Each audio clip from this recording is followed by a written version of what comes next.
Kamu jangan masuk ke wilayah yang kamu nggak paham. Nggak ngerti politik, jangan politik. Nggak ngerti berbisnis, jangan berbisnis. Paham bukan? Nggak ngerti agama, jangan fatwa. Nggak ngerti agama, fatwa. Salah semua nanti. Assalamualaikum warahmatullahi wabarakatuh. Seluruh bangsa dan setanah air, jumpa lagi di channel Jagat Lukbitu. Semoga dalam keadaan sehat, tak kurang satu apa. Rahmah barokah salam Allah curahkan untuk kita semuanya.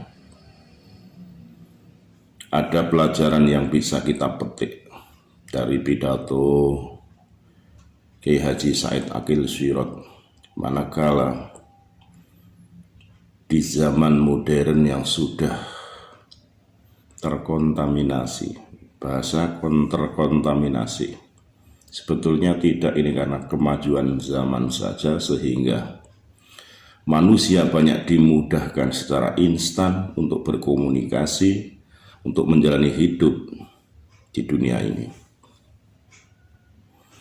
Banyak sekali pelajaran-pelajaran yang dipetik manakala Kiai Haji Said Akil Sirot mengatakan orang itu akan mendudukkan dirinya pada makom yang benar manakala mengetahui keahliannya, mengetahui sifat kelakuannya, mengetahui karakter, mengetahui bakat, dan mengetahui kemampuannya. Manakala seseorang berbicara bukan pada ahlinya, maka siap-siap saja menundukkan dirinya dalam sebuah kehancuran. Bahasa rohaninya menundukkan dirinya masuk dalam api neraka. Kenapa hal tersebut bisa terjadi? Betul, karena orang yang tidak bakat dagang, mereka ngeyel ingin dagang, sehingga dagangannya bisa saja dijual kurang dari pokoknya. Untuk apa? Untuk hanya sekedar laris, sekedar emosi karena sebelahnya dagangannya laku keras.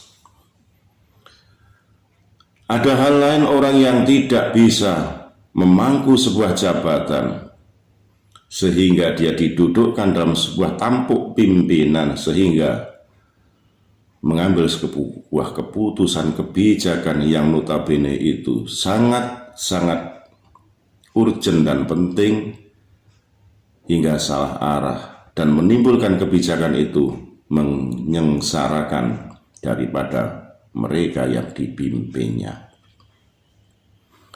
Manakala ada seorang yang tidak paham akan ilmu agama memberikan sebuah fatwa, akhirnya akan akan membingungkan daripada jamaahnya. Hal itu dikandung maksud karena mereka yang pandai berdakwah hanya mengandalkan pandai bicara tanpa ilmu agama, dengan dalil-dalil yang menyesatkan, dengan dalil-dalil yang penafsirannya tidak sesuai dengan akal pokok permasalahan apa yang disampaikan, maka akan membuahkan sebuah pemahaman yang keliru, pemahaman yang menceng. Maka di Indonesia ini banyak sekali doktrin-doktrin yang menyesatkan terkait entah itu masalah jihad, entah itu masalah mahabbah yang didasari oleh fanatik buta, doktrin-doktrin yang menyesatkan sehingga umat Islam di Indonesia ini yang notabene kebanyakan masih awam, hanya mengandalkan gondelan sarung, gondelan jubah, gondelan jenggot untuk menuju sebuah keabadian yang dimuliakan oleh Allah Subhanahu wa Ta'ala. Padahal sangat keliru manakala orang hanya menitipkan sebuah dosa dan kesalahannya hanya ditebus lewat gondelan sarung, gondelan jubah, dan ngelus-elus jenggot.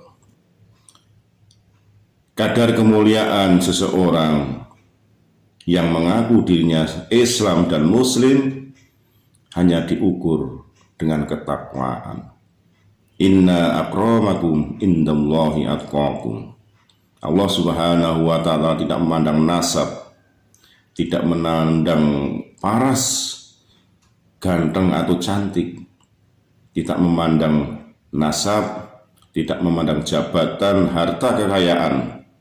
Namun kemuliaan di sisi Allah hanya dilihat dari kadar ketakwaannya.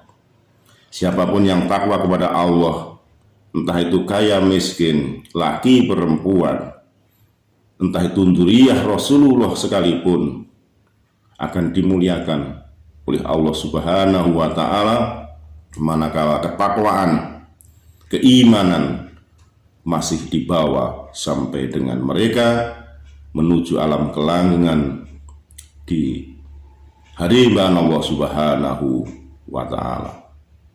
Tentunya sangat sulit dan naif manakala mereka hanya mengandalkan keberanian, mengandalkan kecintaan, mahabbah, fanatik doktrin yang hanya akan membelenggu dirinya, yang hanya sendiko dawuh, manut, suruh ke selatan ke selatan, suruh ke barat, suruh ke timur, suruh ke utara, tanpa didasari sebuah ilmu.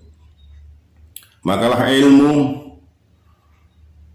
diutamakan dalam sebuah agama apapun. Ilmu harus dikedepankan, terlebih dahulu mengedepankan sebuah adab, akhlak, tata krama, ma'ruf sebagai dasar, akhlak manusia sebagai dasar awal hakikat Nabiullah Muhammad sallallahu alaihi wasallam. Disuruh membaca Iqra ya Muhammad, Iqra ya Muhammad, Iqra ya Muhammad. Sempurnakanlah akhlak mereka ya Muhammad, karena jahiliyah telah membelenggu mereka semua. Sekali lagi mohon maaf NKRI Agama Nusantara milik kita. Assalamualaikum warahmatullahi wabarakatuh.